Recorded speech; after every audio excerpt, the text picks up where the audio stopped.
हम सब जानते हैं कि एल्बर्ट आइंस्टाइन हिस्ट्री का सबसे बड़ा जीनियस था। इतना जीनियस कि वो अकेला ही हजारों साइंटिस्ट से ज्यादा दिमाग लड़ा सकता था।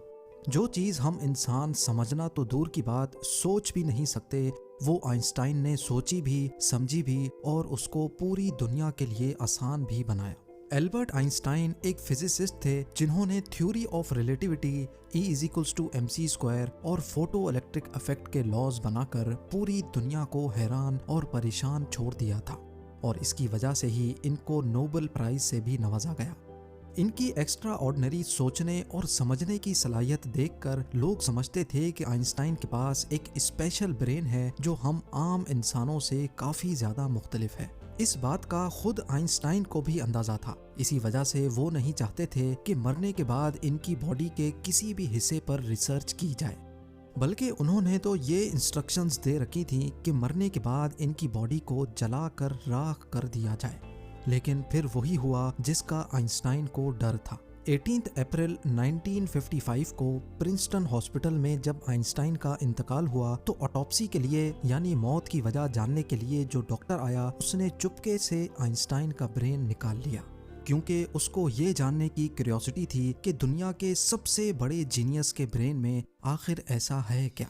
जेम टीवी की वीडियोस में एक बार फिर से खुशामदीद। नाजरीन, आइंस्टाइन का ब्रेन चुराने वाले डॉक्टर थॉमस हार्वी थे, जिनको अपने साथ होने वाले अंजाम से ज्यादा इस स्पेशल ब्रेन को स्टडी करने में दिलचस्पी थी। कुछ दिनों के बाद जब प्रिंसटन हॉस्पिटल को डॉक्टर हार्वी की इस हरकत का पता चला तो उनको अपनी जॉब से हाथ धोना पड़ा। लेकिन डॉक्टर हार्वी आइंस्टाइन के बेटे हंस अल्बर्ट से जैसे तैसे करके ये परमिशन लेने में कामयाब हो गए कि वो उसके बाप के स्पेशल ब्रेन के अंदर छुपे राजों से पर्दा उठाकर उसको दुनिया के सामने लाना चाहते हैं। इस दिन के बाद से शुरू हुआ इस ब्रेन का एक लंबा तरीन सफर। डॉक्टर हार्वी एक पैथोलॉजिस्ट थे जो सिर्फ पोस्टमार्टम करना जानते थे। ये उनका सिर्फ ख्याल था कि वो इतने बड़े जीनियस के ब्रेन पर रिसर्च कर पाएंगे। अब कंडीशन ये थी कि डॉक्टर हार्वी प्रिंसटन हॉस्पिटल की जॉब से भी हाथ धो बैठे थे और अपने पैथोलॉजिस्ट का ओहदा भी। आइंस्टाइन का ब्रेन जो पहले ही डॉक्टर हार्वी प्रिजर्व कर चुके थे, वो इसको लेकर पेंसिल्वेनिया के शहर फिलाडेल्फिया ले गए, जहां उन्होंने ब्रेन की कई फोटोज ली और फिर उसको 240 छोटे छोटे पीसेज में काटकर हर पीस को अलग अलग जार में प्रिजर्व करके अपनी बेसमेंट में छुपा दिया। इसी मसले को लेकर डॉक्टर हार्वी का अपनी बीवी के साथ कई बार झगड़ा होता रहता था, क्योंकि उनकी बीवी अक्सर ये धमकी देती थी कि वो इस ब्रेन को उठाकर कहीं फेंक देगी। एक दिन झगड़ा इतना बढ़ गया कि दोनों मियाँ बीवी को डाइवोर्स लेकर अलग होना पड़ा और डॉक्टर हार्वी ब्रेन लेकर कैंसस के शहर विचिटा चले गए, जहां वो एक बायोलॉजिकल टेस्टिंग लैब में मेडिकल सुपरवाइजर की नौकरी करने लगे। और यहाँ वो अपने फारिग टाइम में आइंस्टाइन के ब्रेन पर खूब स्टडी करने की कोशिश करते। इसके बाद कई बार वो अलग अलग जॉब छोड़कर मुख्तलिफ शहरों में ये ब्रेन लेके घूमते रहे।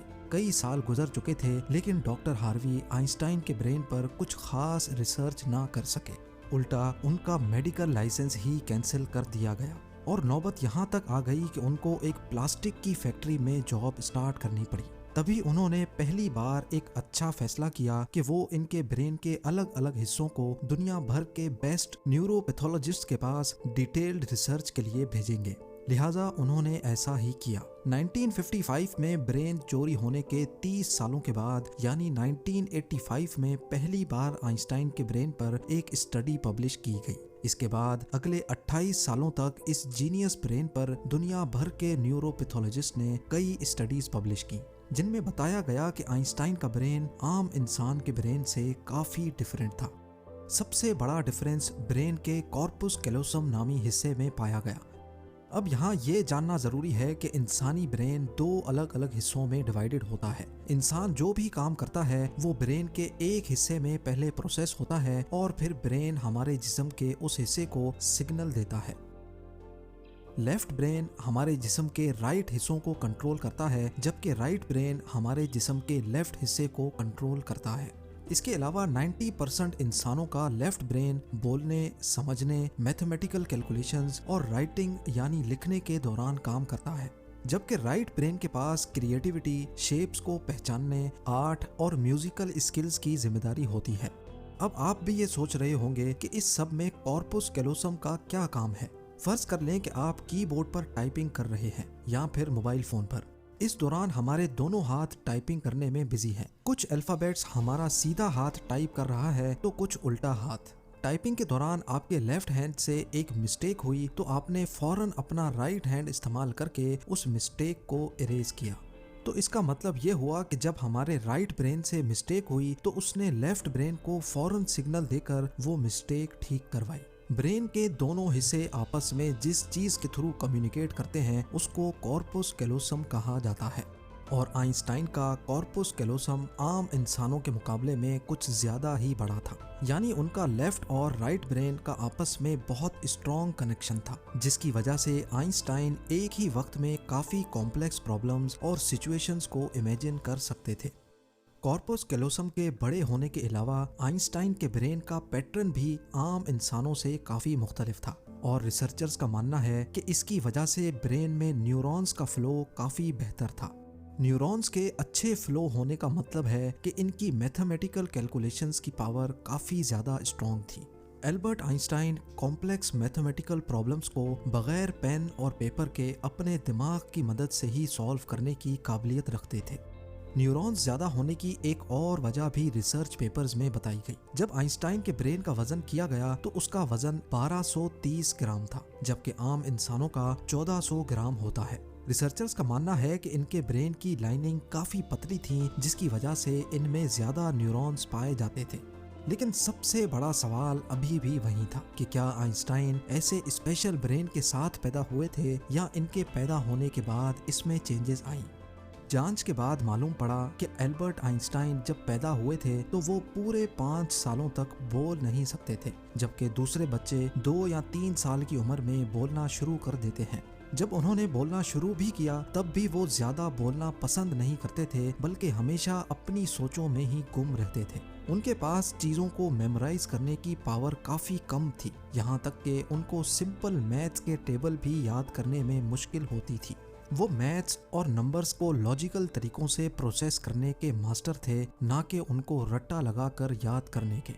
स्कूल लाइफ में बाकी हर सब्जेक्ट में आइंस्टाइन फेल होते थे, सिर्फ मैथ्स और साइंस वो वाहिद सब्जेक्ट्स थे जिसमें आइंस्टाइन के नंबर्स सबसे ज्यादा आते थे। जब एल्बर्ट आइंस्टाइन 12 साल के थे तब एक फैमिली टीचर अपनी ज्योमेट्री की बुक इनके पास भूल गए। हैरत अंगेज तौर पे सिर्फ एक ही दिन में आइंस्टाइन वो पूरी बुक पढ़कर अपने ज्योमेट्री के कॉन्सेप्ट्स क्लियर कर बैठे।